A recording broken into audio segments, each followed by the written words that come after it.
السلام عليكم بنات، كي درتو؟ لاباس عليكم؟ عيد مبارك سعيد. كنتمنى ان شاء الله يدخل لكم الصحه والسلامه وكل ما كتمناو ان شاء الله يا ربي لينا وليكم ولا جميع المسلمين يا ربي امين. جيت البنات اليوم نشارك معكم من حليوات العيد اللي كتجي صراحه زوينه، و جينا حنا نخرج منها 3 اشكال. نبقاو مع الفيديو حتى الاخر ان شاء الله. ما تنساونيش من اللايك والبارطاج على يخدكم البنات. اول حاجه البنات خديت الزبده، اي زبده عندكم البنات، اي نوع د الزبده ماشي مشكله. ما عنديش شي زبده محدده. تقريبا فيها 250 غرام. زدت عليها كاس ديال سنيده، وغنزيد عليها كاس ديال السكر كلاصي. نطلق هاد الزبده مع السكر كلاصي ومع سنيده. البنات الزبده ما تكونش في الثلاجه، تكون ضروري خارج الثلاجه باش هكا تسهل عليكم في الخدمه. الا درتوها في الثلاجه وخدمتو بها راه غتعذبكم بزاف. خرجوها من الثلاجه وخليوها حتى ترطب باش هكا كتسهل عليكم. صافي كيف ما شفتوا نطلق الزبده ديالي وغنزيد عليها 2 كيسان ديال الزيت، وغنخلط هادشي مزيان تيجي على شكل كريمه. هاد العجينه البنات ممكن تخرج منها حتى 5 اشكال 4 اشكال، ومن خرج منها 3 اشكال. بنتي راه جالسه في الشرجم قالت لها ماما نعاونك، تا جلسي وتفرجي فيا كما تعاونيني. كعرفين الدراري الصغار تيشوفوا هكا العجينه تيبغيو حتى هما يعجنوا. زدت عليها انا كاس ديال دانون ياغور طبيعي، ضروري البنات هاد الدانون باش كيجي القوام ديال العجينه كيجي زوين بزاف. كيف ما شفتوا خلطت هادشي مزيان. البنات راه داك البانيو دايره فيه الفرص رطب ديال الحلوى مغربله. زدت البنات هنايا كاس ديال مايزينا، ممكن ديروها ممكن تخليو عليها ماشي مشكل. هي كتعطيها وحتى تعطي لهاد الكاطو واحد الطراوه زوينه. وغادي نزيد هنا 2 خمارات حمر ما يعادل 8 غرام. غنخلط هادشي البنات وغنبقى نزيد الطحين تدريجيا شويه بشويه. ما غاديش الطحين اللي كافيها كامل ما غاديش نديرو لها، حيت غنقسمها وغنزيد عليها بعض النكهات، وعاد نعاود نضيف لهاديك الساعه الطحين. هنا راه كنضيف الطحين شويه بشويه. وما ديروش على صوتي البنات، راه ضربني شويه البرد الحلق ديالي. صافي البنات، كيف ما شفتوا العجينه ديالي على هذا الشكل هذا. غادي نقسمها على 3، ممكن تقسموها على 4، ممكن تقسموها على 5، لكم الاختيار. هاد الجزء درت له الفواكه معسله. هذيك الباطا شريتها 5 دراهم. وكنضيف هكا شويه الطحين كيف ما قلت لكم البنات. ما ديرولهاش الطحين مزيان، خليوها شويه مرخيه باش فاش كتجيو لها داك النكهات كتجي هي هذيك. وهنا البنات زدت هنا دوك الحبيبات ديال اللي كيديروا في الكاطو، هادوك هما اللي زدت دوك الكحل. وحده البنات غادي نكهها هانتوما شوفوا البنات كي كيجي القوام ديالها شتو. وحده نكهتها بالكاكاو. هاد العجينه غنغطيها وغنخليها في الثلاجه حتى ممكن البنات تخليوها في الثلاجه حتى الصباح تخدموها. داكشي اللي درت لها خليتها في الثلاجه ودزت خدمت واحد الحلوه اخرى كتجي حتى هي رائحه. كما شفتوا هذيك خرجت منها، نخرج منها 3 ديال الاشكال. وهنا جيت نشارك معكم واحد الحليوه حتى هي كتجي زوينه. غادي نضيف لها هنا واحد 3 ديال البيضات. جلت واقفه نحيد عليها الكاطو ديال العيد في خطره. وزدت هنا 2 كؤوس ديال السنيده، وغنزيد 2 كيسان ديال الزيت.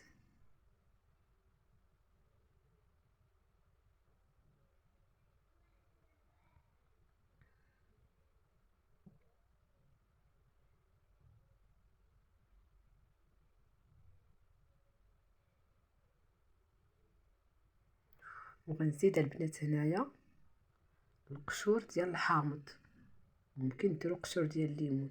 انا عندي هذاك المركز الحامض اللي كنت قديت معكم. هاد القشور نافعني بزاف بزاف في الكيك في الكاطو في اي حاجه كنديرو. زدت هنا تقريبا واحد المعلقه كبيره ونسيت البنات ما رشيتش واحد الرشيجه ديال الملحه حتى هي. وغنزيد هنا واحد الفانيلا. ممكن البنات تحكوا القشره ديال البرتقال.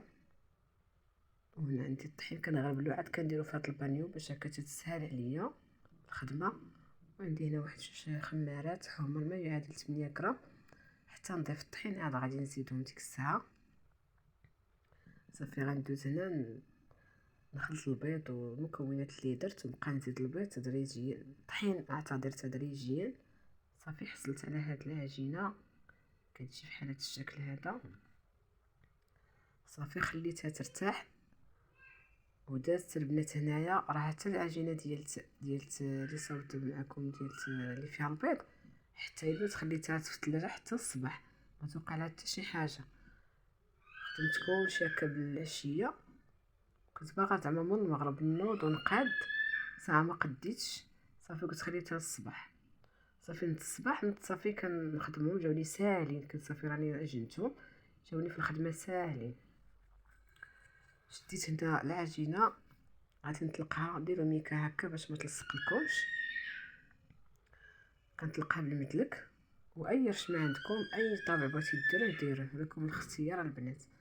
انا ندير واحد الطابع بحال شكل هكا وريضه.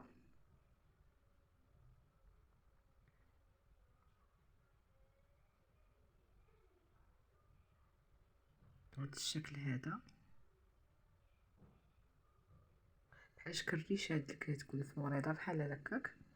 وغادي نبقى نطبع. وهنا عندي واحد اللاطه راه تبان لكم البنات فرشت لها واحد ورق المطبخ.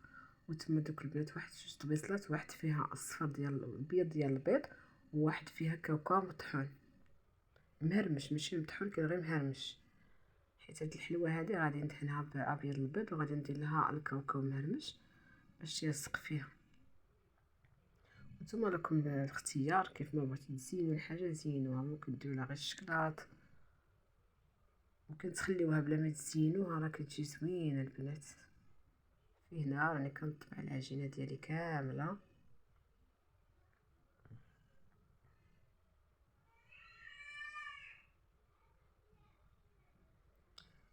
نفس العجينه اللي كتشيط هذيك الساعه تنعاود نطلقها. راه ساهله ما كديرها بنات في الميكا ما كتقصح ما حتى شي حاجه كتبقى هي هذيك.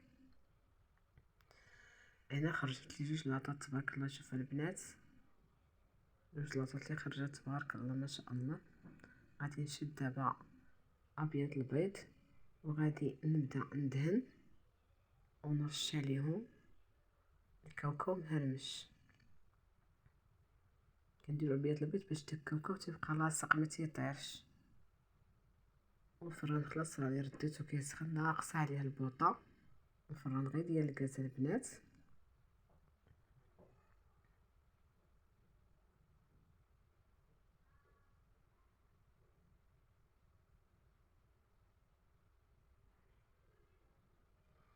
كيجيو هاد الحليوات كيجيو زوينين وكيجيو ساهلين مكيشدوش هكا الوقت بزاف.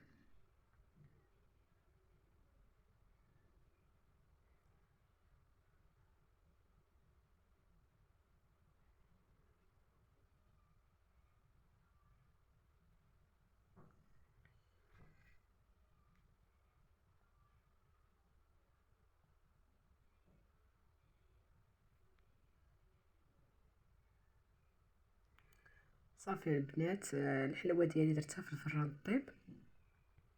وغندوز عاوتاني هنا نشكل معكم العجينه اللي درت فيها دوك الفواكه المعسله. غادي نبدا هكا نديرها كويرات وغادي نرشمها بواحد المرشم عندي. كما قلت لكم البنات نتوما كيبقى لكم الاختيار اي حاجه عندكم اي مرشم عندكم. نتوما كتفننوا في التزيين وفي نوعوا الكاطو كيف ما بغيتو.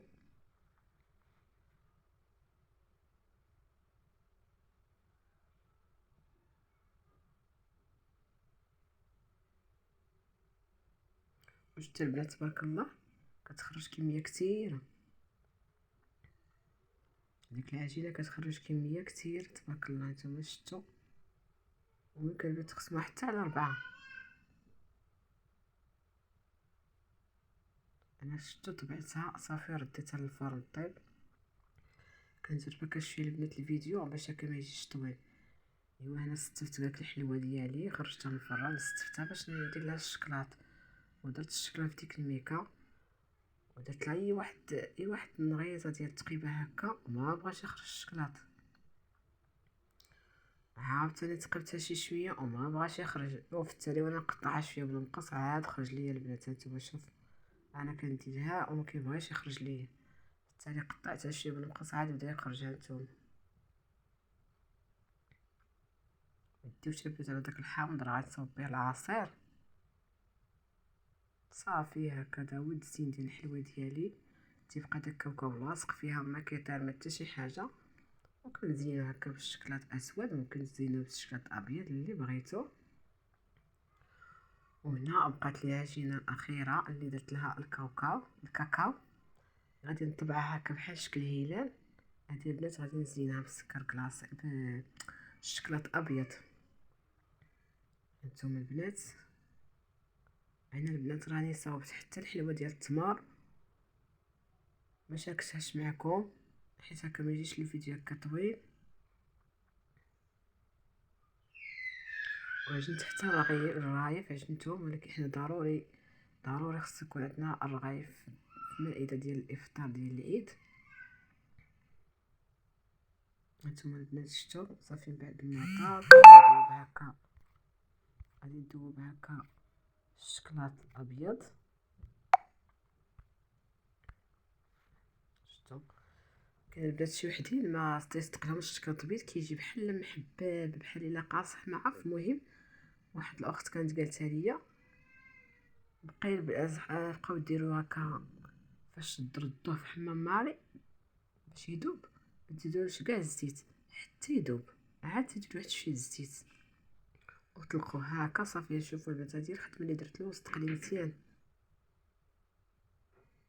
وفاش غادي يذوب حيدوه فوق هكا حمام ماري، ما تبقاوش مخليينه باش ما يتحجرش ليكم. هذه الطريقه اللي كندير باش كيصدق ليا.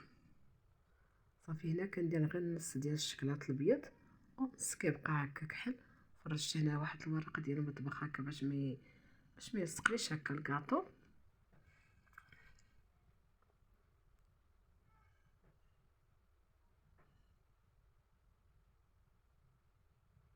ونخليهم على داك الورق حتى ينشفوا ويجمد فيهم الشكلاط، عاد نحيدهم.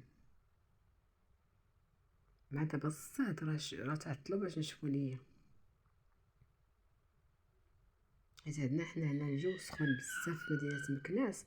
مع الحراره البنات اللي ساكنين في مكناس راه شايفين الحراره اللي كاينه هنا. البنات شديت واحد الكاسرونه درت فيها تقريبا 2 كيسان ديال الحليب وواحد المعلقه كبيره د الكاكاو ومعلقه كبيره د السنيده، وخليتهم حتى دابوا شي شويه وداك الخليط هكا شد راسو صافي. وهداك الكاطو اللي صاوبت معكم 3 البيضات و2 كيسان زيت و2 كيسان السنيده هو هذا. من بعد ما طاب كنشاركش معكم هكا في راسو كيطيب في الفران صافي. راه باين داكشي البنات كل وحده تبارك الله، راه تبارك الله عليكم راه حادقات تعرفوا ما شاء الله. صافي انا كندوزو في هذا الخليط اللي صاوبت بالكاكاو والحليب وكنديرو في الكوك صافي، وكيجي رطب وكيجي فتي البنات. هذا البنات احتفظوا به في الثلاجه، ما تخليوش خارج الثلاجه. مع دابا الجو سخون يقدر يصوف لكم. واحد الخطره درت ديال ريشموند وكان هكا الجو سخون وخرجته درته خارج الثلاجه وصوف ليا صافي. كانوا هادو هما الحليوات ديالنا ديال هذا النهار. هانتوما هادو على هذا الشكل شوف كيجيو هادو البنات. هادو خرجت من هذا الشكل وخرجت من هذا الشكل وخرجت من هذا الشكل هذا. بعد ما طاب فنتو السكر كلاصي ودرت البنات حتى الحلوه ديال الكاوكاو والشكلاط اللي كيحماق عليه هي درت له واحد نص كيلو صافي. وهذه الحليوه اللي شاركت معكم، وهذه بس ما شاركتش معكم الحليوه ديال التمر ما شاركتهاش معكم يا احمد. ايوا شاركوا بالتمر والبنات راني رغيف عجنتها ان شاء الله. الا ما شاركتهاش معكم الصراحه ما شاركتهاش ان شاء الله. الا حيانا الله ان شاء الله غادي نحطها في مائده الافطار حيت راه فايته مشاركه معكم في القناه. كان الفيديو ديال هاد النهار هذا. كنتمنى ان شاء الله على الاعجاب ديالكم. ما تنساونيش من اللايك والبارطاج مثلا وليس امر البنات على خطيكم. شكرا لكم بزاف على المشاهده، والى اللقاء على فيديو اخر ان شاء الله. ما تنسوش على صوتي.